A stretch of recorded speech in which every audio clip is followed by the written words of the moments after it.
C'est beau Bordeaux, mais que c'est beau, quel beau dimanche en bord de Garonne. Bienvenue en direct ici sur TV7, Bordeaux So Good, vous le savez depuis vendredi, c'est la fête de la gastronomie, du savoir-vivre, du savoir-être et bien sûr des produits du sud-ouest. Toute l'agglomération participe à cet événement et nous sommes ici sur le quai des Marques, au bord de la Garonne, où toutes les boutiques participent également à cet événement Bordeaux So Good.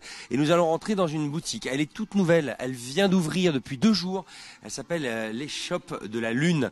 Et depuis ce matin, certains courageux, des dizaines et des dizaines de courageux, sont partis depuis la place de la Bourse, depuis le palais de la Bourse, pour participer au rallye Bordeaux So Good. Et c'est le cas de cette petite bande venue du Haillan et de Mérignac, Véronica, Quentin, Manon et Clément. Ils sont partis et ils ont 3 heures pour relever des défis pendant que eux viennent de terminer l'épreuve.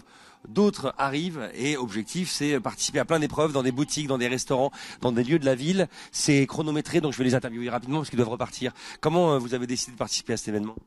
On l'a vu sur internet et on s'est dit que c'était une bonne idée pour découvrir Bordeaux et puis les produits de sa région. Et alors c'est marrant parce qu'il y a beaucoup de jeunes, donc on pourrait se dire oui la gastronomie, un dimanche matin en plus, c'est les vieux, mais non, les jeunes aussi aiment bien ça. Bah bien sûr, sinon on serait pas là.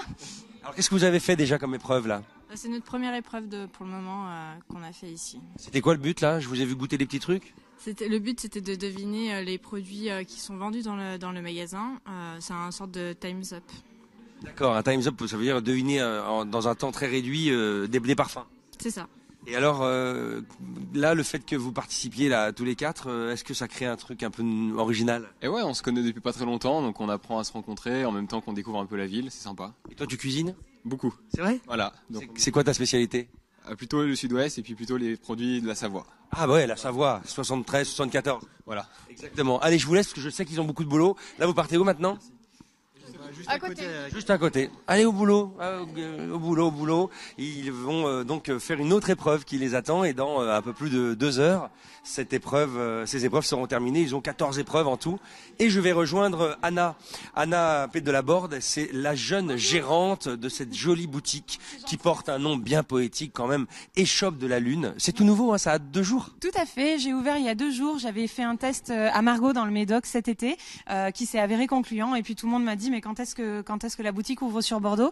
L'Échoppe de la Lune, c'est une épicerie historique et gourmande. Donc le concept, c'est de raconter l'histoire de Bordeaux au travers de marques emblématiques qui sont nées ici.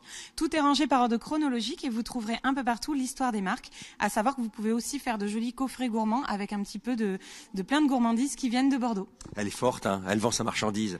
Mais alors c'est intéressant parce que quand on regarde votre boutique, vous êtes jeune et finalement vous l'avez imaginé, vous l'avez façonné avec beaucoup de codes vintage, voire même ancestral, des codes ancestraux avec des vieux mobiliers de grand-mère, de la vieille vaisselle. Aujourd'hui, tout ça, finalement, redevient drôlement à la mode dans la gastronomie, dans l'art de vivre, même chez les jeunes. Oui, en fait, moi, je voulais vraiment qu'il y ait du sens dans l'achat des clients, en fait, qui retrouvent le goût de l'enfance. Et c'est pour ça, en fait, qu'il fallait que la décoration aussi soit la plus juste possible. Donc, vous avez ici une armoire du XVIIIe siècle, une armoire bordelaise. Ici, vous avez un meuble qui a été fait rue du Palais Gallien. Donc, il fallait qu'il y ait du sens aussi jusqu'au bout de la décoration. Et il y a énormément d'artisans qui ont travaillé sur cette boutique, le menuisier d'ici. Enfin voilà, c'était vraiment important pour moi parce que ça donne du sens aussi au moment qu'on vit dans la boutique parce que c'est un véritable moment de partage qu'on vit ici. Et alors en parlant de gastronomie, est-ce que les produits ici que vous vendez aussi, vous essayez de leur donner du sens ? Vous ne vendez pas n'importe quoi, il y a une forme de responsabilité, il y a du bio, j'ai regardé un peu les contenus, il n'y a pas trop de conservateurs, tout ça, vous êtes soucieuse de ça ? Oui, tout à fait, l'été sont sans arômes artificiels. Après, c'est l'histoire de Bordeaux qui nous a amené ces produits-là. C'est parce qu'il y a des gens à Bordeaux qui veulent faire du joli travail que derrière nous, on le met en avant. Vous avez par exemple toute la gamme Menot qui est bio. De la région, de la rive droite. Qui est fait à Saint-Loubès. Donc du coup, voilà, c'était très important d'avoir des vrais produits d'ici.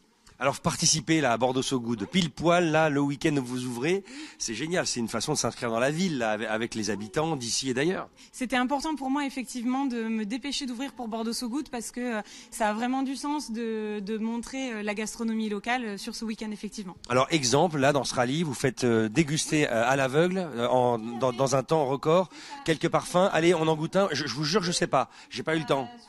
Alors celui-là, Time's Up gourmand, donc en fait il y a une personne par équipe qui doit découvrir ce qu'est le produit. Donc elle fait un petit tour dans la boutique pour découvrir des produits. Pas que. Du rhum avec du sucre et du beurre. C'est du caramel au beurre salé avec du rhum ambré. Donc ça fait partie des petites pépites de la boutique, effectivement. Il y a vraiment plein de petites choses pour faire plaisir, se faire plaisir ou faire plaisir à ses proches. Vous avez vu, elle veut me piquer mon boulot, elle me pique le micro. Bravo Anna et bonne route pour les chefs de la Lune. C'est gentil et merci pour votre accueil. Je vous laisse car d'autres participants là, regardez les participants du rallye, ils ont toute taille, tous âges, tout le monde y participe. C'est une ambiance familiale. En plus, ils ont de la chance parce que je sais que dans leur petit sac, on leur avait remis des panchos au cas où il pleut, mais voilà, il fait très très beau. Alors, au programme encore aujourd'hui, beaucoup de choses. Il y aura des confréries, toutes les confréries, des grandes appellations culinaires, mais aussi viticoles. Tout à l'heure, vont défiler entre ici les quais et la place de la Bourse. Et puis, il y a aussi l'émission de François-Régis Gaudry. On va déguster, qui a commencé il y a quelques minutes, pendant 1 heure, la fameuse émission spécialisée dans la gastronomie, le savoir-vivre, le savoir-manger, le savoir bien boire avec modération sur France Inter. L'émission a démarré en direct. D'ailleurs, le public est invité à venir assister à cette émission depuis le Palais de la Bourse. Bref, les animations ne s'arrêtent pas jusqu'à ce soir. Et puis tout à l'heure, on retournera en direct au Hangar 14 où beaucoup d'animations aussi avec tous les producteurs locaux, mais aussi des grands chefs vont encore retrouver le public. Vous nous retrouvez sur tv7.com, sur Facebook, sur les réseaux sociaux et bien sûr sur TV7, votre télé, la TNT, et puis un peu partout jusqu'à ce dimanche soir. Très beau week-end.